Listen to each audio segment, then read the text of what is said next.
Upload it. No. So hi Elaine, welcome to Raising Inner Warriors. Thank you, Anne. So let's start by talking about math confidence. Great. Which is considered a major problem that you would know about for elementary school aged girls. And I know for myself that math was a trigger for me when I was a kid, and it quickly became a 4-letter word by the time I reached high school. So, and according to several studies, and I found one here in Canada that I thought is quite significant that I'd like you to comment on. They're saying that between boys and girls, the differences show up as early as 3rd grade, despite the girls and the boys scoring similar marks, right, on their tests, and that trend continues on through till high school. For instance, this study here in Canada said that 49% of 3rd grade girls agreed with the statement that they're good in math, compared to 62% of boys. So that's 3rd grade. And then that difference widens by 6th grade, where 46% of girls said they were good at math compared to 61% of boys. So let's start right there. Let's talk about the good at math as part of the problem. Yeah, and this good at math, to me, this good at math statistic really is an unfortunate myth. It's an unfortunate myth. When we learn to walk, some kids learn to walk at 10 months old, even 9 months old, maybe, and possibly even earlier, right? Some kids learn how to walk at 14, 16, 18 months, maybe even a little later. When they come to school in the primary ages, they never hear, are you a good walker? They never hear, well, what age did you learn to walk? That's just not a thing. So being good at math is this unfortunate myth that is also really just not a thing. There is no good at math. There is learning math at the next level to what you already know. There's time spent on math, but this good at math, if we were allowed to learn math at our own brain rate, just like we're allowed to learn how to walk at 9 months old, 10 months old, or 12 months old, and we get total encouragement for learning how to walk. No matter when that walking happens, we are, yay, you're walking, and it's all good. It's all good. So if we did the same, yay, you're doing great right now at learning the next step in your math, there would be no real good at math either. So another example that adults are familiar with, and a lot of adults really identify with this, because skiing, I'm going to talk about skiing. I am not a great skier. So I start out with that, right? I'm not a great skier, just like we might start out with, I think math is a 4-letter word, and we're comfortable with starting out like that. And we say, oh, I'm not a great skier. No big deal, right? I'm not, there's no worry about being a good skier or not a good skier. But if you started skiing when you were 5 years old, I've been skiing with my kids. My kids happen to be great skiers because they started so young. And at 5 years old, they were literally lapping me. They'd go down and back up and down and back up, maybe 3-4 times in the time it took me to go down once, because I'm just enjoying and going super slow and never went on a steep mountain. So there's a case where a 5-year-old or a 6-year-old or a 7-year-old can be even better than an adult at their skill level. But we don't award that the same as we do in math. We just don't, like those two examples, the walking and the skiing, somehow math got to be so different than our regular learning rates. And it's brought up in primary school from adults. So if we had a little more awareness maybe, or recognition or mentoring at those levels and really highlighted, yay, you're at your next level in math, great. And it wasn't the comparison. No kids go around comparing how they ski or comparing how they walk. Why are they comparing their skill level in math? But well, what about the fact that girls are somehow concluding that they're not as good in math? Like, despite the fact that their test results are on par with the boys starting at grade 3. So what's happening there? So they're hearing from the adults that it's okay not to be good at math. Like, this is okay. Well, you know, learning can be, what is the feeling of learning? I go through this with my students. How do you feel when you're learning something entirely new? What's the feeling? Sometimes the feeling of learning can be confusion, or the feeling of learning can be a little uncomfortable. Well, same with walking or skiing. The feeling of learning is falling on your butt. So that feeling of learning is cold, uncomfortable. So that feeling of learning anything can be that confusion, uncomfortable. And when we go to process our emotions at all, outside of learning math, processing our emotions, as you know and teach us, right, is such a learned skill. That what is this feeling of learning? Oh, you're confused. Yay. Woo. Because it's great to be confused. That's awesome. That's a part of your learning process.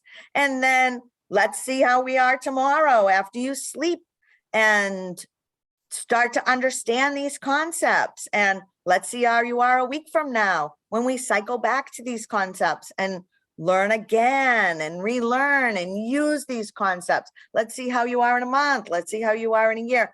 Let's see how you are with your learning curve and support that and praise that. Instead, sometimes we allow that, right? We allow that.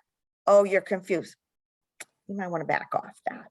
You know, the feeling of, but we never say to the skier who has fallen down on their butt, well, just lay there in the snow. You'll be fine. You don't have to get up here. Let me pick you up. That literally never happens in learning how to skate, right? Or even walking. No, don't. Just let that go. Just let that go. It's okay. Just because you're crying right now, you don't have to get back up. You don't ever need to learn how to walk. You don't need to process those emotions. And it's the same with learning math, but somehow we allow that I'm just not good at math to perpetuate as a myth. And I mean, there's been research done that all mammals can do math. A dog fetching a stick is doing math. Think of fetching a stick in the ocean. There's actually a book written about this. I totally did not make it up. But there's a book written about this, something about, I don't know, I should have gotten the book, but I have the book. Like, if you throw the stick into the ocean and there's a current and there's waves and there's all these things happening, there's wind, but the dog can swim right to that stick in a straight line. Oh, I didn't know that. Okay. That is so mathematically savvy of that dog. So math is built into our brains to learn. And if we start teaching that to our primary school kids, oh, that's great. You have a feeling of confusion. Math is built into our brains to learn. Let's see how you feel about it tomorrow. Let's see how you feel about it next week. We're just gonna keep on going, just like you kept on going to learn how to ski, just like you kept on going to learn how to walk. And if we kept on making those connections, I really do believe that this good at math thing would not happen. And I mean, sports are math. Someone hitting a baseball is math. The path of the baseball and then to catch that baseball is quadratics. Musicians are mathematicians. Recording artists are computer scientists. The list goes on and on. So the perception that anyone is not good at math is really just a limiting belief, just like any other limiting belief that we sometimes only find as adults we need to work through.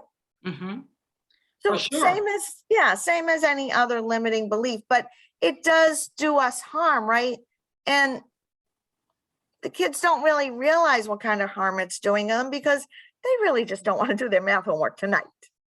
They're Yeah, just but like, getting back to the stats though that came from Canada, that from third grade to sixth grade and how that widens for girls.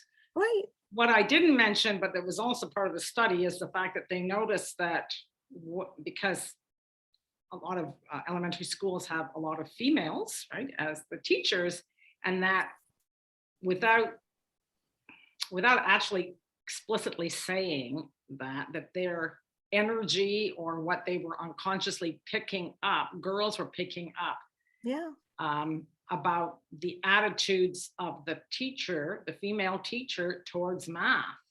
And yeah, that for some reason, the boys, well, they didn't identify because they said, well, that's not me, you know. So right, I right. thought They that don't. was interesting, just that idea that how the girls unconsciously concluded, and that, yeah, like math isn't for me. And then of course we haven't even talked about the stereotypes, right?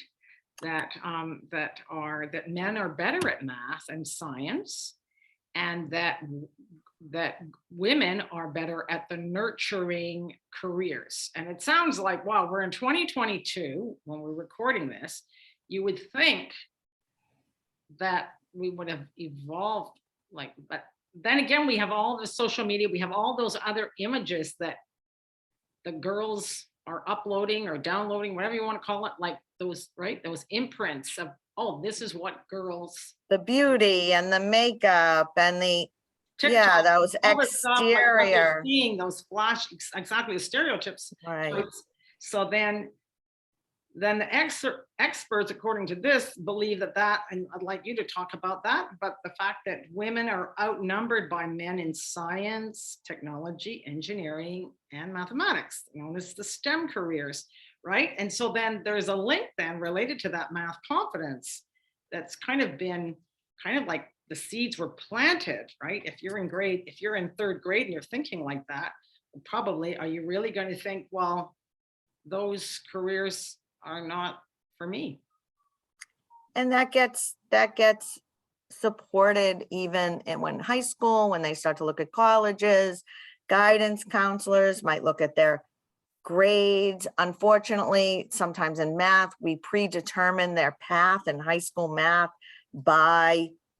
definitely by sixth grade, sometimes by fourth grade. We really do Oh, yeah. So have they're this looking at those marks and saying, well, if you're at that success. level, well, then guess what? You're not going to be you're not STEM material, basically. Right. And that's what guidance will, sometimes say, because they're just looking at those statistics where they weren't at their learning pace, at their brain's learning pace. So since we allowed them to walk, guidance counselors never talk about the walking thing. Are you good at walking? They only talk about, are you good at math? Because we've been not teaching them at their learning pace for all these years. And then we assess them and write down those grades. And those grades somehow are part of their own personal data that stay with them. And these stereotypes get perpetuated in that there are less public facing women in STEM. So myself and my own background, I have women scientists in my background. My mom, as my own mentor, is a world-class microbiologist. And so she's a scientist, and I grew up with scientists, women scientists, mostly. My dad was an engineer. So I really had these STEM careers all around me. And there was I never even heard of this not good at math thing until I was an adult teacher. And that was my second career. So I was a working mathematician, never heard this good at math thing until in my 40s. And so it just wasn't something that I grew up with. And I have 3 degrees in math. But now that I'm realizing that this does tend to be a problem and there is this stereotype, I've really worked with young girls to mentor them. We have mentoring groups. I have a computer science honor society that this year the president is a girl and the vice president is a girl. They were both awarded this year from National Center for Women in Technology just now in 2022. And they are amazing high school senior mentors. They have really pushed this mentoring program for Girls Who Code and for a program called Technovation. And we did robotics camp. So we have girls from grade 3 to 8, very active in a mentoring program with senior high school girls, with myself, with community female mentors.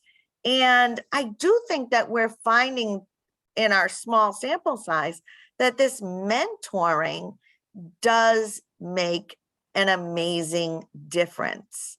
Mhm. The other thing that perpetuates the stereotype, and most people don't know this one, the movie Hidden Figures has come out recently with the women in NASA as the responsible ones for originally programming computers for successfully landing humans in space, for the space launch, for ballistic missile math.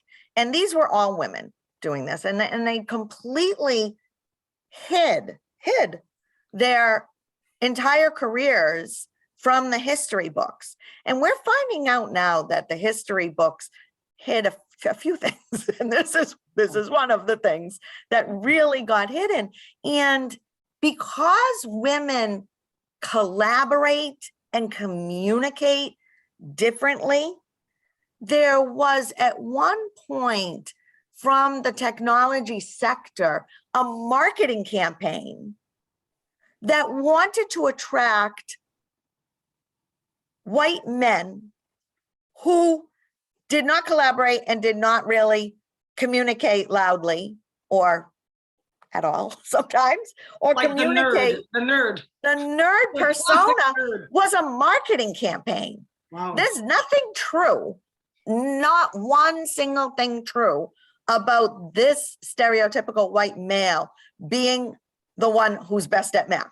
This was a marketing campaign because they just, and if you see the movie Hidden Figures, it's very much supported in there. These women had to go across campus to use the bathroom.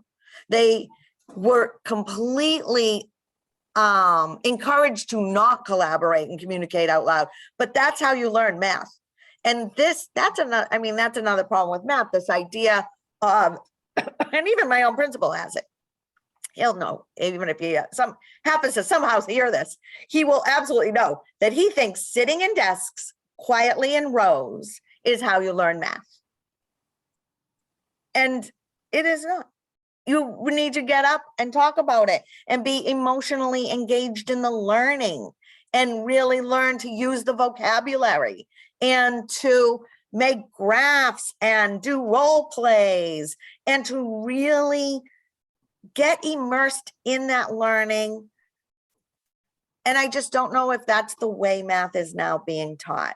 So this combination of lack of public facing roles of women in math, a marketing campaign that wanted to reduce women in math, and the way we teach math, the way we learn as teachers to teach math, this whole sitting in rows and be quiet thing, all of that coming together, unfortunately, moves us in the direction of women being outnumbered by men at STEM careers.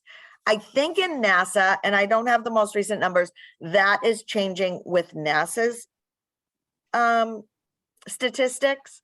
They were very early adopters of women scientists and women mathematicians. And I think that their numbers speak to higher numbers of women in leading roles in NASA, but that's one company. That's literally one company. So companies are starting to look more at equity roles, include women in that. They are starting to understand this new science, new studies. I work with a research group where they have been doing this research for over 15 years. They're currently still in the research, developing curricula for computer science, for math, that really is encourages equity at all levels. So whether it's women, whether it's race-based, whether it's disability-based, the access to STEM concepts is slowly being changed in the education sector. So it does take changing there first. And then more and more companies are really finding that if they want to participate in a world market, that equity is more and more important. And that does include women. And what about, like, when we were talking earlier about girls who code, is that across the states, or is it just in a certain, or like, is that like, obviously it's online, so does it Yeah. matter? If someone's listening to this and they would like their daughter to be involved, Yeah. where do they go for that? I just Googled girls who code. Now I've Googled it before, so maybe Google remembers me on that, but it literally is girlswhocode.com. So I am not directly involved in any administration of this group, but it does say we're building the world's largest pipeline of future female engineers. And Girls Who Code, I do believe it is an international group, and any teacher can get free PD and develop, or any teacher or parent or girls themselves, Girl Scouts, Girls and Boys Clubs, teachers, any adult in the role of teaching or students in the role of clubbing, getting, together clubs, can be involved in this club.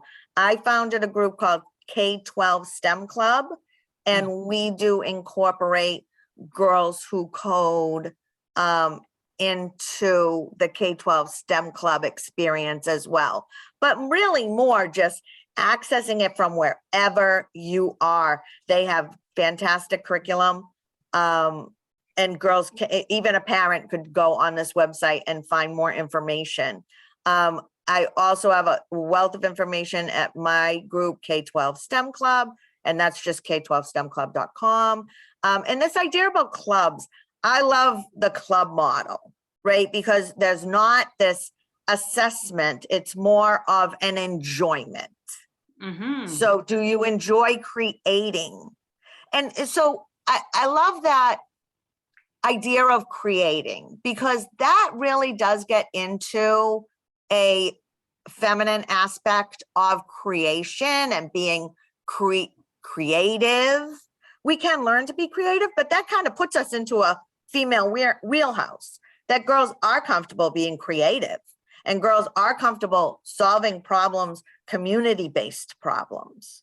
So there's no difference between solving a community-based problem or a problem in your family or a problem in the classroom than solving a math problem. It's all problem solving. So it really does inspire girls to get into a creative area in problem solving using STEM concepts. Another group is called Technovation, and that's another international group that has now gone down to the 3rd grade. It's called Technovation Girls, TECHNOVATION, but Technovation is just as easily accessed. And that's another international club that develops a challenge every year that girls can put in a multimedia submission to in teams. So that's another area that I've been involved in since the foundation of this. I was one of the founders in the state where I am, which is Massachusetts. And I am still very involved with Technovation. So both Technovation and Girls Who Code are places that I'm personally involved in. And they are great to inspire that creativity and that collaboration. So we're going to get excited about creating computational solutions that we can share. And that's what we have, girls. We call our group right now, our mentoring group, Girls Who Have Ideas, girls with Ideas. That's another actual group online too. There's a group called Girls with Ideas. So when we talk about girls though, Yep. so does that stop at a certain, like if you're 20 years old, maybe you wouldn't be listening, but who knows?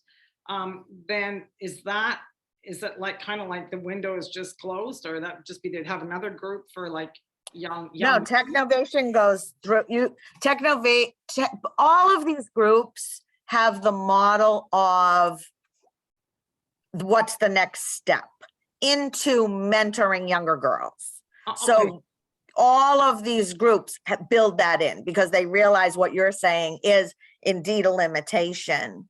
And Girls with Ideas, right on their website, talks about girls' confidence peaks when she's only 9 years old.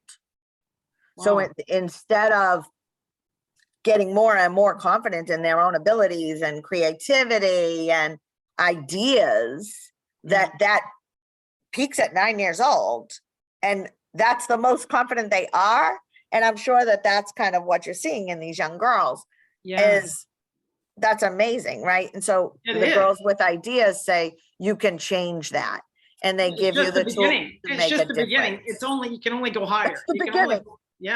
Right. Wow. So they start at that age, and then all of these groups really, have that model of once you are involved in the group, they want you to, it's like camping, be a junior counselor and a counselor and that kind of thing. Sure. But I think that, I like the idea that you said of clubs, because that is a very, when I think of math and the idea of sitting in rows and everything's quiet, and then the teacher would call one student up to the board, and everybody now I know more about brain science, but like right away, my brain would just go into fight or flight, and I know now, completely freaked out. My mind would blank. I wouldn't remember anything. So this is like, and you're talking about enjoyment, the idea of creating, and it seems so stimulating, like actually interesting and exciting too, because the brain at that young age, and we talked about this before we press record, the idea of building new neural pathways, right? So that you're not limited at all, right? You're actually more like an expansion, and that's where the club idea comes in, the idea that we can collaborate, what you mentioned earlier about females, right? The idea of, so we're not like just like like by ourselves, like just hyper focusing, but you're actually learning by or getting stuck or feeling like I'm stuck and have nowhere to go. That doesn't have to be how we're building our neural pathways for mathematically. And sometimes we ask the wrong question, like, when am I going to use this as an adult? When we're learning a step-by-step process usually in math. And when we learn that, even if it's the first step, so we're learning this step-by-step process, and we're learning how to think, we're learning how to make decisions, we're learning how to predict the consequences of our decisions. So it's not, when am I going to use algebra as an adult? It's, oh, will I be making decisions where I need to predict the consequences? And then sometimes we actually do see in young women that because it's alarming, right? You can take that to an alarming situation and say, because a girl's confidence peaked at 9 years old, and she never felt that she could learn a step-by-step process, and then always felt, and now she actually cannot predict the consequences of her decisions in critical moments. And this puts women in danger, right? In actual real danger, where 18 or 14 to 25, we are seeing dangerous places that happen, right, to women. And I'm not going to get into that whole scenario, but that is an entire conversation of, did we teach girls enough about how to make decisions and how to predict the consequences of their decision? And did we shortchange them because we said, it's okay. You don't really need to learn math because you're not going to use algebra when I don't know. I just don't know. That's not the right question. Yes, And that's a great question. aside from the fact that nurses know a ton of math, and nurses are mathematicians, I've Yeah. worked with tons of nurses as young adults to get them through where they needed to be mathematically, because once they do decide on a nursing career, Sure. they see that they also need to catch up on the math and if sciences, they've for sure. decided. Yeah. Yeah. And I think it's also, like we talked about that earlier, the stereotype, that a lot of that happens at such a young age that, and especially in this age, right? So it could be just something they see on some kind of social media, and Oh. it doesn't, it kind of is like an imprint, right? Right. And so then you kind of think, or, the even dumb blonde idea, Oh, you think and that. that breaks my heart. The whole dumb blonde thing. And so is and you think that in this day and age, and yet those are like die hard, literally old ideas that are still kicking around because, just the fact that those statistics are recent just says, wow, there's a lot of work to be done. And that's why I wanted you to talk about this, because just hearing that information. So if any final words for well, particularly for moms of young girls, let's say from age 5 to 11, let's say, what kind of, like, we've talked about a lot of things. Is there anything else that you'd like to talk about? Because you said about limited beliefs. And I think when you mentioned the idea of the enjoyment, Yeah, just find places. And even just listening to that just opens my mind to thinking, Yeah. oh, like, Can we find places where our girls can enjoy the company of each other and be stimulated mathematically, and right, instead of an invoice too, because we can them this phone and they're on the screens and they're playing video games, and that dopamine kick from the video games is now how they think dopamine actually works. Yeah. And then, but really how dopamine is supposed to work is in connection with other humans, where we are getting our dopamine kicks from connection. And from academic work and enjoying the learning. So Girl Scouts is a great place. But there's lots of community-based place. There might be robotic summer camps where you are. There might be, other types of girls who code groups. Just really maybe look at the communities where you are and see how can you get girls involved in academic groups that are maybe club-based. Yes. And doing fun things. And even just that nightly homework. Can we start to, that's a whole nother conversation, but can we start to enjoy that? Can we not, there's a million ways we could talk about study skills, and that might be another topic, but maybe when a girl sits or a student sits down at their desk and feels really good about the next 15 minutes and has a place to sit down and those study skills, and then just like they watch, you did great studying tonight. Like that is the way that those dopamine hits can come in relationship with their parents and encouragement, and not those screen-based video games. I'd love to say no screens till 14, but I know that's not realistic, but no, it's not realistic, but I'd love to say that. It's to open the mind to other ideas, right? The idea of just what you've talked about, right? Yeah. And and you mentioned a lot of those clubs, so we're going to have those in the show notes. And if anyone wants to reach out to you, how can they do that? K12stemclub.com is my webpage, and you can put your email address in there, and that's really the best way. And my email's on there too. K212? or just So just K-12? K12 stemclub.com. Okay, perfect. Yep. Okay. And that's my website and my email's right there. Well, great. And there's, it's always changing. So if you go once, come back again, and it's always changing. And you can also reach out to me personally Sure. with my email.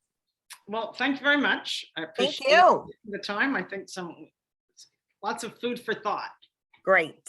Okay, bye. Bye, Ann.